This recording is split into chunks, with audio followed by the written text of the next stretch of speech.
a very good friend of mine. Ray, jump up here, Ray. Yeah. Yes, my friend. Oh, and a very good friend of ours. And a good friend of mine too. Oh my God, great to see you. You're looking great. Thank you, brother. You're looking great. Thank you. Hello, my brother. Come here. How are you, mate? All right? Good to see you. Very good to see you. Right, I'd like to introduce another legend, my mate Ray Bishop here. Okay, this show, right, is going to be in honour of a friend of ours, one of my probably best friends in the whole world, Jem Newman, who's also all our very, very close friends, right? And sadly, Ray actually, if you want to say, Ray? Yeah, I'm an ex-boxer myself, and Jem was like a very, very good friend of ours. He cornered me for a lot of fights. Come from the boxing world. He was involved in promotion. Can I get the microphone? Yeah. Yeah. Sorry. Good friend of Joe's as well, and the reason why this means so much to me and to Dan, and I know to Joe. Last time I spoke to you, Joe, I was with Big Jem. Yeah. You know, and one night he was battling depression, silently. Hard as nails. One of the hardest men you'd ever meet. Hard as nails. You know, I just done the interview upstairs, and I said, some of these men and women that take their lives, physically they're so powerful, but emotionally they're destroyed. So I'm talking about them upstairs. Well, we went to a boxing show one night in Bournemouth. He called me. We went to a boxing show in Bournemouth at the O2. My nephew was there with us, my nephew Tom. Yeah, and he perked up, Jem. He'd been battling depression by himself. You know, big shoulders, but one of the biggest, strongest men you'd ever meet. Hard man. Very Man, I was hard glad man. was on my side. And that night, he seemed to perk up, and he asked me to come back to his house with him. So I went back to his house with him and stayed there that night. And the last thing I said to him was, we'll go and have some breakfast in the morning, Jem. And he said, yeah. He said, we'll go and have some breakfast in the morning. And at about 7 o'clock in the morning, his partner of 30 years woke me up and said, I can't find Jem. And we opened the door and we found him hanging from the banisters. It took his own life, you know, and I had to cut him down. I knew he was gone. I had to shield his wife from what she saw. But the point I'm trying to make here is that he'd planned it. He'd planned it, and he wanted me there with his partner at the time. And I think one message Jem would like to say to anyone is, no matter how big, how strong you are, no matter how much you can bench press, makes no fucking difference if you're going through it. Reach out. No man is an island. And that's why it's going to be such an honour. And I know Jem would love it for this heavyweight belt in Jem's name. We've got a cruiserweight title fight between Mo Carbo and Mark Dennis, who will be arriving here later. And Jem's other half of what, 25, 30 years? 30 years. She's going to be giving out the belt.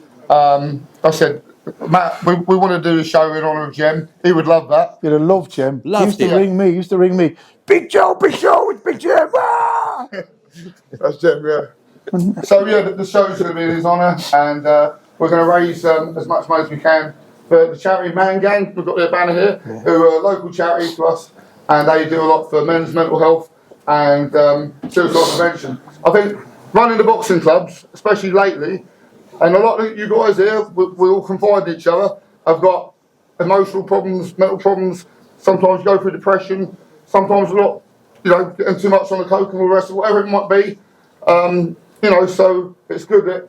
I've got time to tell a story. Yeah. When I had to retire from boxing, right, I was 25 and I had a bad car accident. And after winning a good fight, I got 64 stitches after the fight. Across my eye, cheek, lips. It was a bloodbath of a fight. I fought Carlton Headley, went on to be the Gladiator Raider. Big, powerful man. It was a hard battle. I was involved in I shouldn't have drove. I shouldn't have gone anywhere. I was involved in a bad car crash. Anyway, I ended up in hospital. My shoulder smashed, my knee smashed, my jaw smashed. And I had to retire.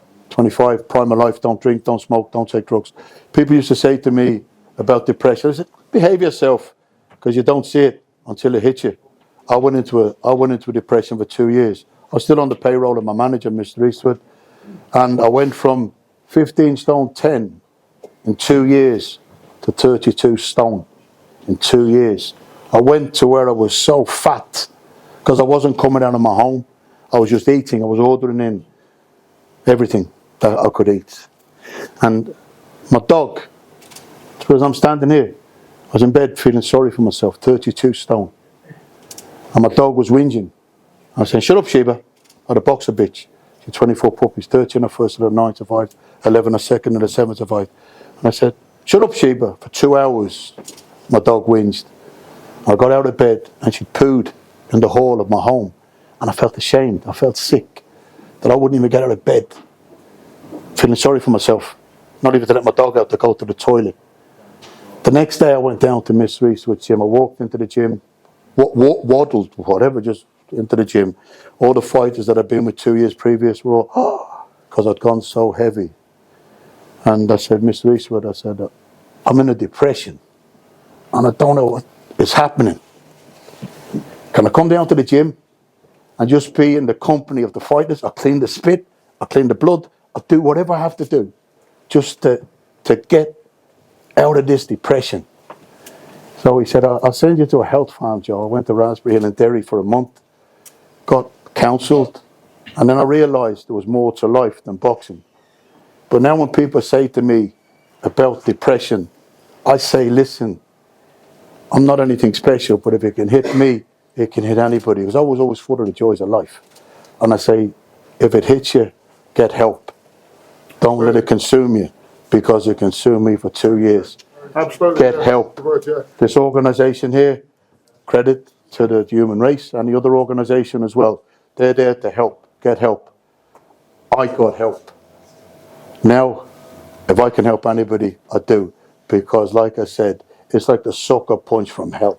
When it hits you hard. I got back into training. I realised, like I said, if I cycled the bike or if I swam, it was all to benefit boxing. But then I realised it's nice to cycle a bike, it's nice to swim. I found other reasons to train, you know.